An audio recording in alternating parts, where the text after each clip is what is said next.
إن الحمد لله نحمده ونستعينه ونستغفره ونعوذ بالله من شرور أنفسنا ومن سيئات أعمالنا من يهده الله فلا مضل له ومن يضلل فلا هادي له وأشهد أن لا إله إلا الله وحده لا شريك له وأشهد أن محمدا عبده ورسوله يا أيها الذين آمنوا اتقوا الله حق تقاته ولا تموتن إلا وأنتم مسلمون يا أيها الناس اتقوا ربكم الذي خلقكم من نفس واحدة وخلق منها زوجها وبث منهما رجالا كثيرا ونساء واتقوا الله الذي تساءلون به والأرحام إن الله كان عليكم رقيبا يا أيها الذين آمنوا اتقوا الله وقولوا قولا سديدا يصلح لكم أعمالكم ويغفر لكم ذنوبكم ومن يطع الله ورسوله فقد فاز فوزا عظيما أما بعد فإن خير الحديث كتاب الله وخير الهدي هدي محمد صلى الله عليه وسلم وشر الأمور محدثاتها وكل محدثة بدعة وكل بدعة ضلالة وكل ضلالة في النار. معزز حاضرین، اس سے پہلے میں آپ سے عرض کر رہا تھا کہ جس طرح سے یہ ضروری ہے کہ ہم اللہ رب العالمین کی عبادت کریں، اسی طرح سے یہ بھی ضروری ہے کہ ہم اپنی عبادت کی حفاظت کرنے، اسے ضائع ہونے سے بچانے کا انتظام کریں اور ایسے تمام اعمال سے اپنے آپ کو بچائیں جو ہماری عبادتوں کو برباد کر دینے کا سبب ہو. ان میں سے 3 اعمال میں نے ذکر کیے تھے. ایک تو شرک، دوسرے تعلیم اور عبادت پر غرور، اور تیسرے ایسے گناہ کا انجام دینا جس کا گناہ مرنے کے بعد بھی جاری رہے، اور چوتھی چیز ہے ظلم. اسی ظلم کے تعلق سے بعض باتیں نبی صلی اللہ علیہ وسلم کی تعلیمات کی روشنی میں میں آپ کے سامنے عرض کرنا چاہتا ہوں. یہ ظلم قیامت کے دن انسان کے اعمال کو برباد کر دینے، انسان کی نیکیوں کو دریا برد کر دینے کا سبب ہے. ظلم کا مطلب یہ ہوتا ہے کہ ہر وہ چیز جو آپ کے ذمہ واجب تھی، آپ نے اسے ادا کرنے میں کوتاہی کیا، یا تو غلطی سے یا جان بوجھ کر. تو اس لیے ظلم کا دائرہ ہماری پوری انسانی زندگی کو محیط ہے. جب اللہ رب العالمین نے قرآن کریم میں نازل فرمایا کہ جو لوگ ایمان لائے اور اس کے بعد ظلم سے اپنے آپ کو متلبس نہیں کیا، ظلم میں اپنے آپ کو گرفتار نہیں کیا، ان کے لیے قیامت کے دن امن ہوگا اور وہی لوگ ہدایت یاب ہوں گے. الذین آمنوا ولم یلبسوا ایمانهم بظلم اولئک لهم الامن وهم مهتدون. تو صحابہ کو بڑا خوف لاحق ہوا.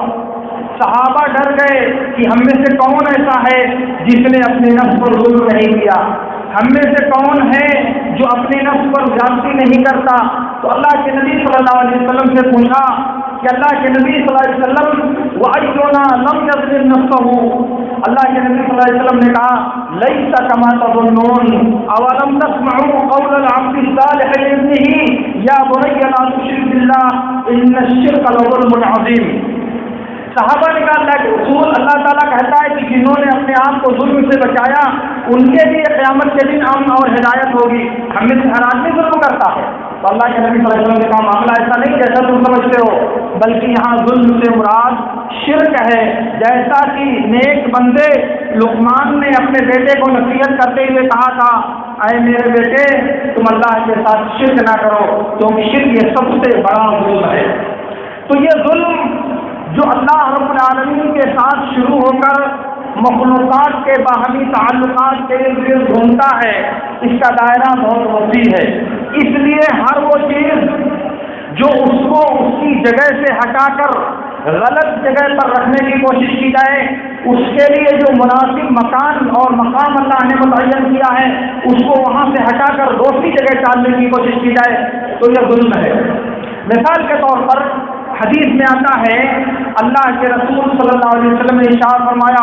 من اشار علی اخیہ بامر یعلم ان الرشد فی غیرہ فقد خانہ، جس نے اپنے بھائی کو ایسا مشورہ دیا جس کے بارے میں اس کو معلوم ہے کہ یہ غلط ہے، جانتا ہے کہ یہ بہتر مشورہ نہیں ہے، مگر جان بوجھ کر غلط مشورہ دیا تو اس نے خیانت کیا، اس کے ساتھ خیانت کیا، یعنی اس کے ساتھ ظلم کیا۔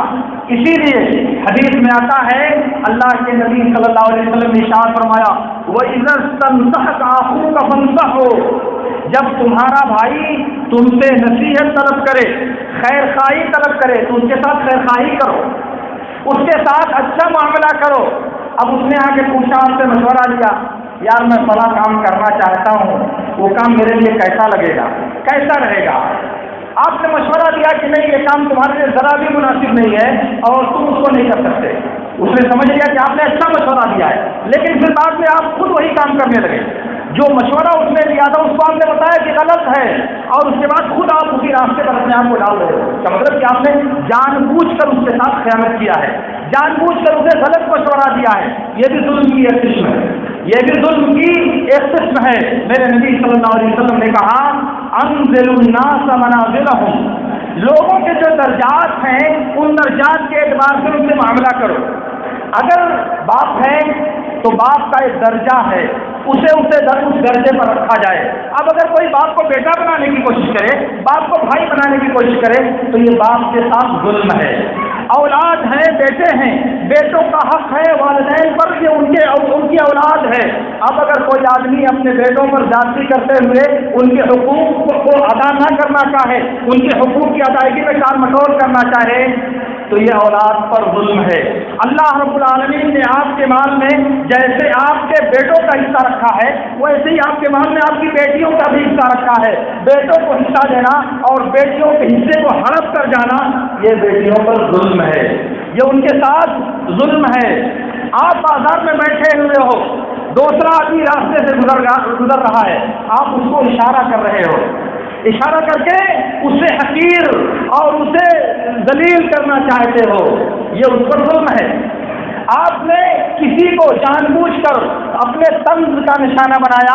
اس کو مذاق اڑانا چاہا، اس کو رسوا کرنے کی کوشش کیا، یہ اس آدمی پر ظلم ہے۔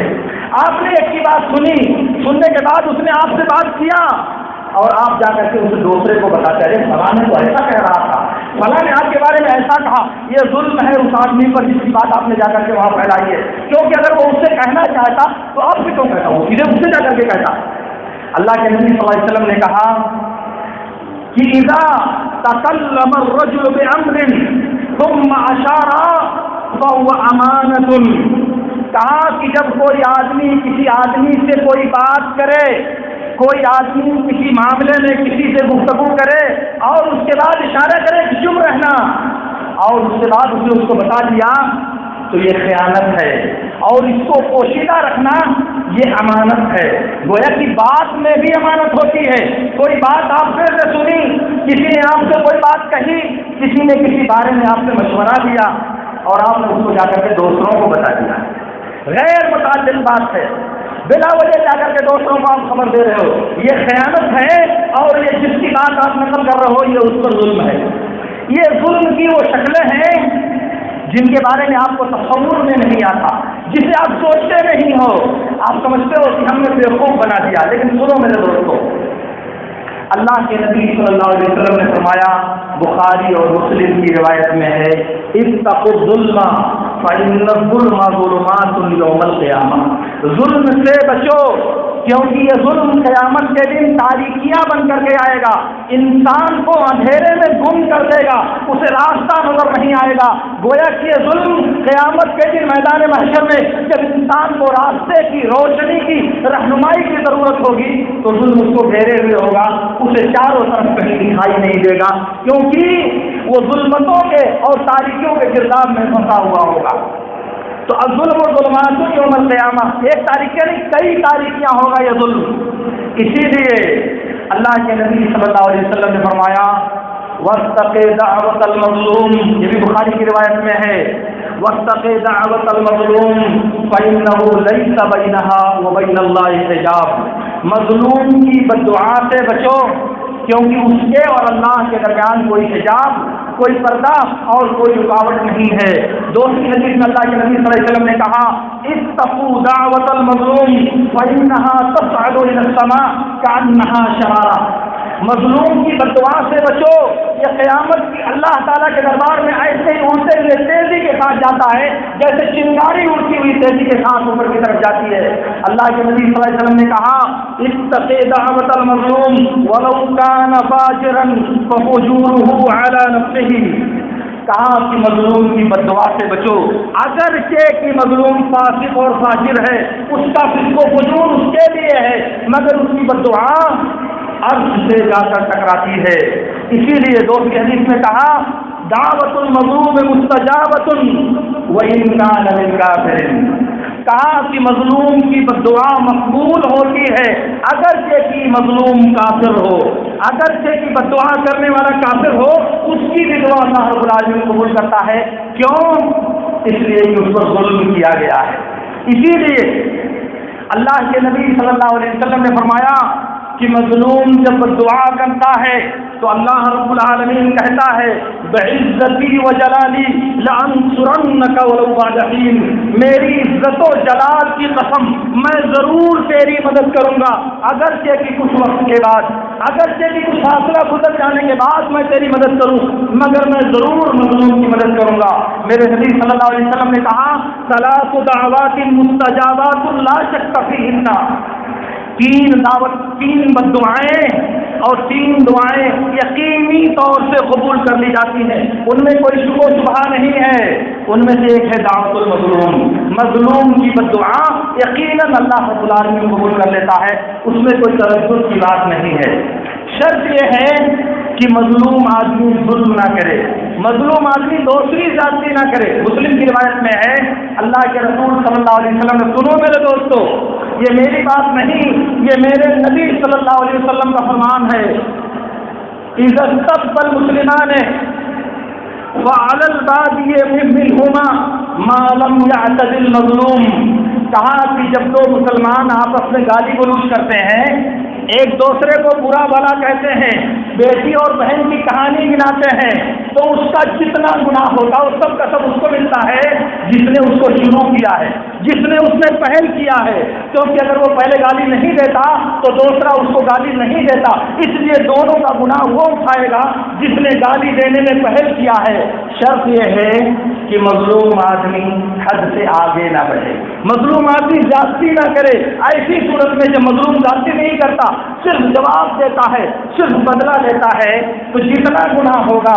سب کا سب کس کو ملے گا؟ جس نے گالی دینے میں پہل کیا تھا۔ تو میں عرض یہ کرنا چاہ رہا تھا کہ ظلم انتہائی خطرناک نتائج کا حامل ہے، انتہائی سنگین نتائج بھگتنے کے لیے انسان کو تیار کر دینے والا عمل ہے۔ بخاری کی روایت میں ہے اللہ کے نبی صلی اللہ علیہ وسلم نے ارشاد فرمایا من كان له على اخيه مظلمة من عرض او شيء فليتحلله قبل يوم القيامة يوم لا درهم ولا دینار، کہا جس کا اپنے بھائی سے کوئی حق متعلق ہو،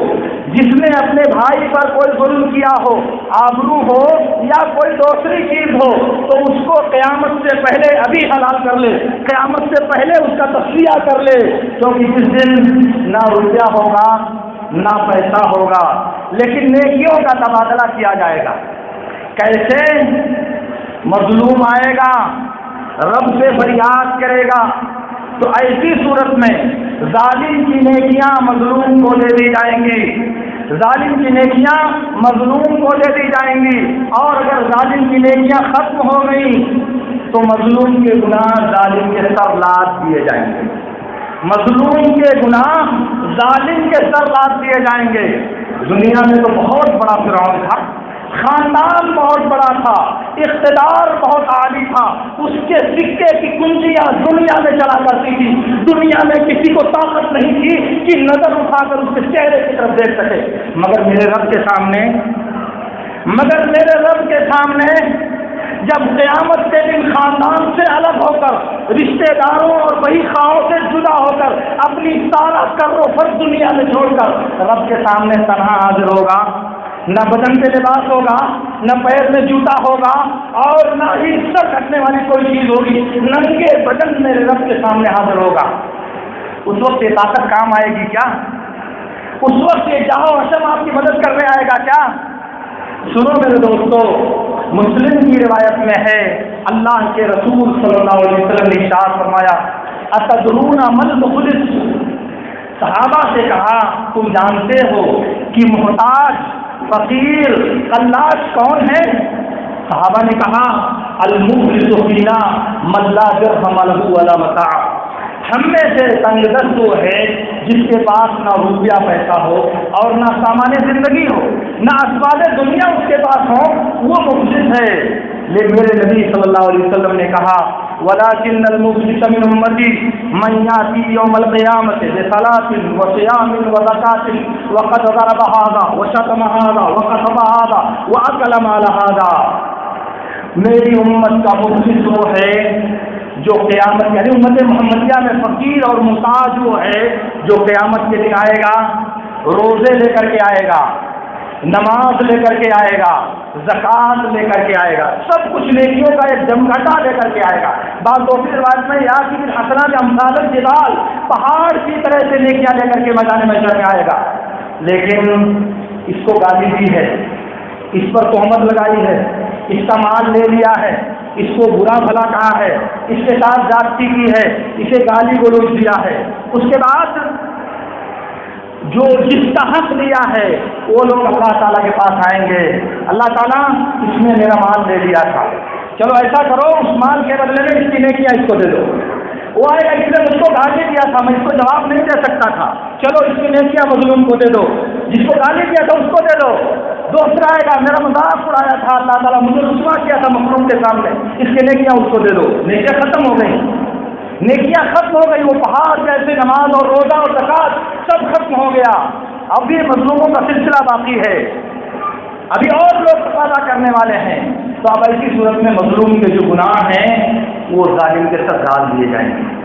اور اس کے بعد نیکیاں ختم، گناہ لازم، تو کہاں جائے گا ایسا انسان؟ نیکی کیا تھا، نماز پڑھی تھی، روزہ رکھا تھا، زکوٰۃ کیا تھا، بھلائی کا حکم دیا تھا، برائی سے روکا تھا، مگر حقوق العباد کے بارے میں غفلت برتتا تھا، حقوق العباد کی سنگینی کو محسوس نہیں کرتا تھا، بندوں کے باہمی حقوق کی رعایت نہیں کرتا تھا، اپنے غرور، اپنے نشہ اور اپنے اقتدار کے سنتراش میں اسے کچھ سمجھ میں نہیں آتا تھا، لیکن رب کے سامنے جب حاضر ہوگا تو سب کچھ کرنے کے بعد دنیا میں کہتا ہے کہ میں بہت بڑا آدمی ہوں، کس کی ہمت ہے اس گاؤں میں کہ مجھ سے زبان لڑا سکے، کس کے پاس طاقت ہے کہ میری نظر میں نظر ملا کر مجھ سے بات کر سکے، مگر کرے گا بات وہاں میرے رب کے سامنے تب پتہ چلے گا کہ کتنی طاقت آپ کے پاس ہے۔ سارے گناہ آپ کے سر لاد دیے گئے اور اس کے بعد اللہ تعالیٰ نے انصاف کر دیا۔ اب یہ ظلم، یہ زیادتی، یہ حقوق کا غصب کرنا آپ تو دنیا میں بہت معمولی بات سمجھتے ہو نا، اس کا کوئی مطلب آپ کی نظر میں نہیں ہوتا، گویا کہ ایک مکھی بیٹھتی آپ نے اللہ کو جہاں کیا، اتنا بھی آپ کو احساس نہیں ہوتا۔ لیکن آپ سن لو، دکانوں پر، بازاروں میں، چائے خانوں میں اور اپنی ذاتی مجلسوں میں بیٹھ کر جو آپ اللہ کے بندوں کو اپنے طنز کا نشانہ بناتے ہو، اپنی تصدیق کا نشانہ بناتے ہو، مزے لیتے ہو دوستوں کی آبرو سے کھلواڑ کر کے، وہ آپ کے اعمال کو برباد کر دینے کا سبب ہے، وہ آپ کی نیکیوں کو ضائع کر دینے کا سبب ہے۔ دنیا میں بہت مزہ آتا ہے یار، بہت اچھی مجلس ہوتی ہے آپ کی، گھنٹوں آپ بیٹھے رہتے ہو، گھنٹوں آپ اکٹھا کرتے رہتے ہو، کوئی اکتاس نہیں ہوتی، کیونکہ مجلس بہت شاندار ہے، مگر کیوں؟ اللہ کے بندوں کا گوشت کھایا جا رہا ہے، ان کی حرمت کو پامال کیا جا رہا ہے، ان کی آبرو کے ساتھ کھلواڑ کیا جا رہا ہے، ان کی بے عزتی کرنے کی ترکیبیں اپنائی جا رہی ہیں، اللہ کے بندوں کو ذلیل کرنے کے لیے سازشوں کے طریقے رچے جا رہے ہیں۔ کیا ہوا؟ کہاں گئی آپ کی ساری عقل؟ کہاں گئی آپ کی فرعونیت؟ ذرا ایک بات ٹھنڈے دل سے سوچو میرے دوستو، غور کرو، ٹھنڈے پانی سے سردی کے موسم میں وضو کر کے آئے تھے نماز پڑھنے، سخت پریشانی کے عالم میں اللہ کے لیے زکات نکالا تھا، سخت دشواری کے عالم میں اپنا مال محتاج اور فقیر کو دیا تھا کیونکہ اسے ضرورت تھی، سخت دھوپ میں مئی اور جون کے سخت گرم موسم میں بھوک اور پیاس رہ کر اللہ کے لیے روزہ رکھا تھا، مگر بدلا ثواب اجر نیکی کہاں گئی میرے دوستوں؟ کس کھانے میں آپ نے ڈال دیا اپنی نیکیوں کو؟ بہت مزہ آتا ہے دنیا میں، یہ مزہ آپ کی تباہی کا راستہ ہے میرے دوستو، یہ جو آپ مزے لیتے ہو گھروں اور چوراہوں میں، یہ آپ کی بربادی کا دروازہ کھولنے کا سبب ہے، اس لیے اس بات کو نوٹ کر لو، اسے غور سے اپنے دل میں بیٹھا لو اور یاد کر لو، قیامت کے دن جب رب کے دربار میں آپ آؤ گے، وَكُلٌّ آتِيهِ يَوْمَ الْقِيَامَةِ فَرْدًا، میں اور آپ پوری دنیا تنہا اکیلے رب کے سامنے حاضر ہوگی، کوئی بچاؤ کرنے والا نہیں آئے گا۔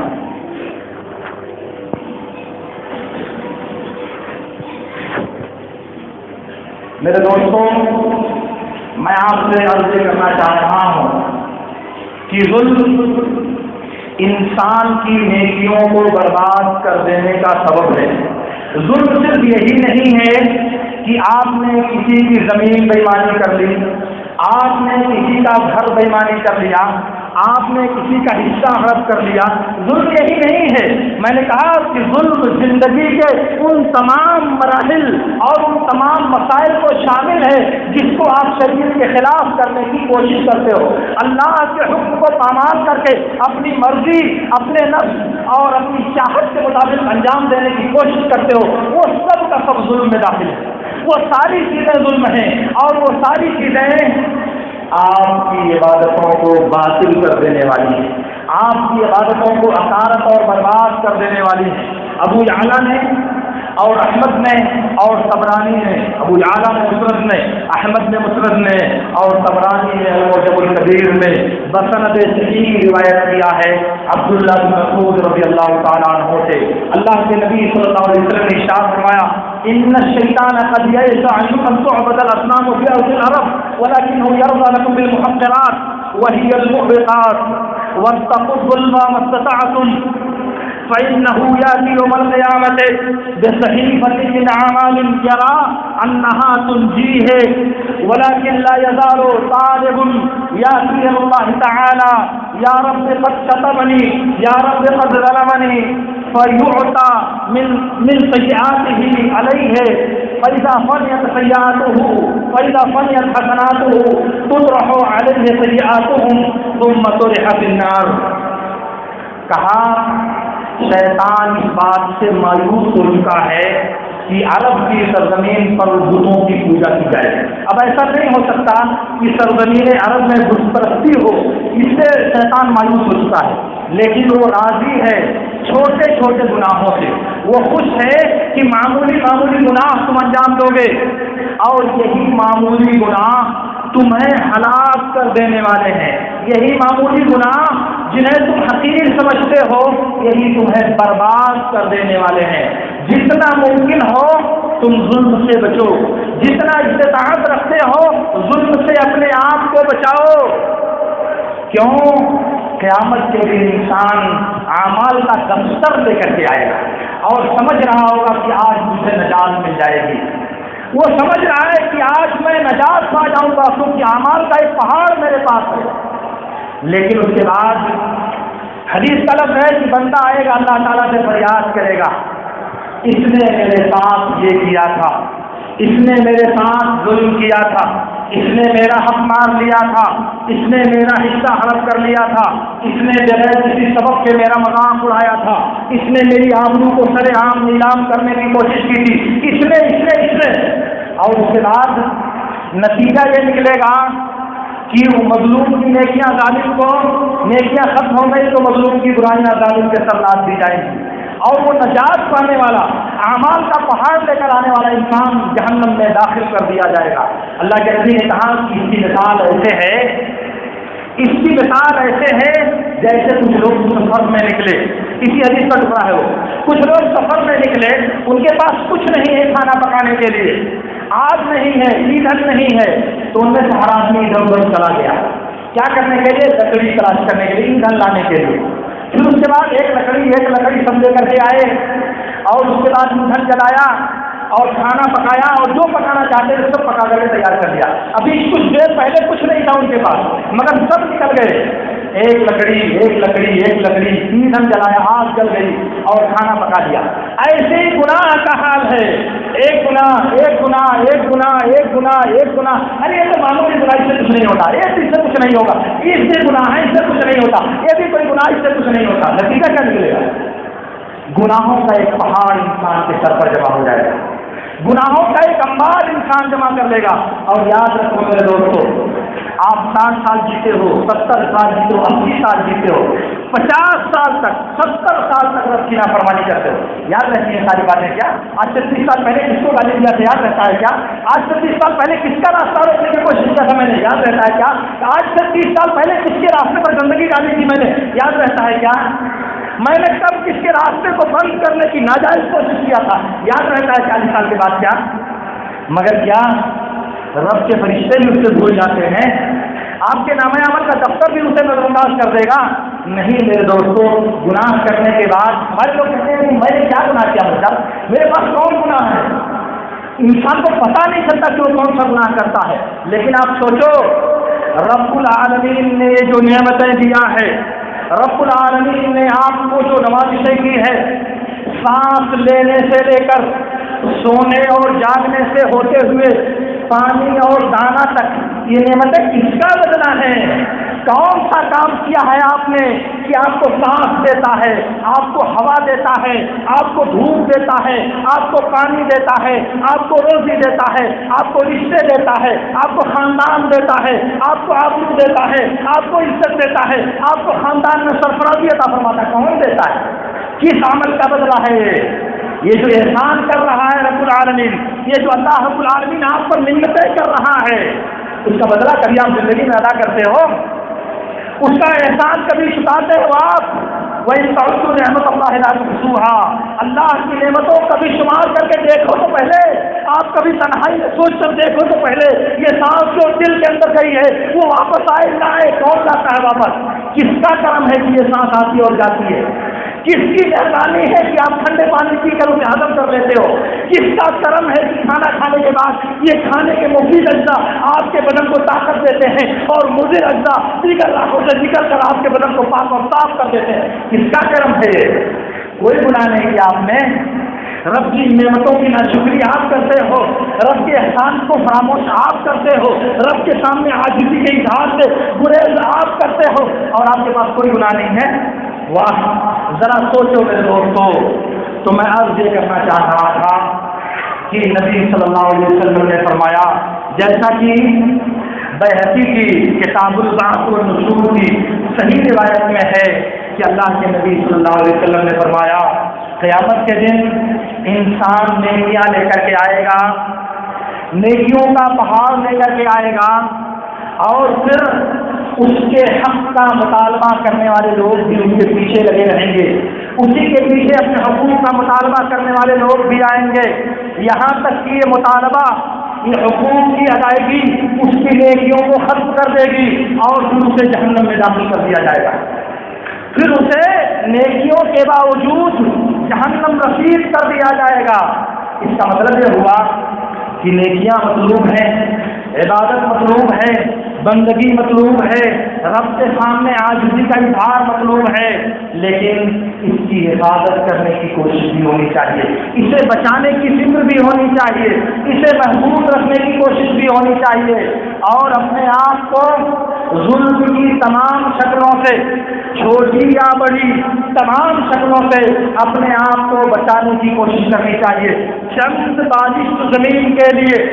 زمین کے چند بالشت حصے کے لیے انسان اپنا دین، اپنا ایمان، اپنا مذہب اور اپنی آخرت سب کچھ بیچ دینے کے لیے تیار رہتا ہے، اور اس کے باوجود کہتا ہے میں دنیا کا سب سے بڑا مستقیم انسان ہوں، سب سے زیادہ اللہ سے ڈرنے والا انسان ہوں۔ کیا بے غیرتی ہے، کیا بے حسی ہے، کیا بے ضمیری ہے. ذرا آپ کبھی سوچو، زمین کی بارش کا یہ ٹکڑا جس کے لیے آپ نے جھوٹ بولا ہے، جس کے لیے آپ نے دھوکہ دیا ہے، جس کے لیے آپ نے فراڈ کیا ہے، جس کے ذریعے آپ نے دوسرے کو حقوق کو غصب کیا ہے، اس کے بارے میں میرے نبی صلی اللہ علیہ وسلم نے کہا. سعید بن زید رضی اللہ تعالیٰ عنہ کی بخاری اور مسلم کی روایت میں ہے، من اخذ شبرا من الارض من غیر حق توقه یوم القیامۃ من 7 اراضین. جس نے زمین کا ایک بالش،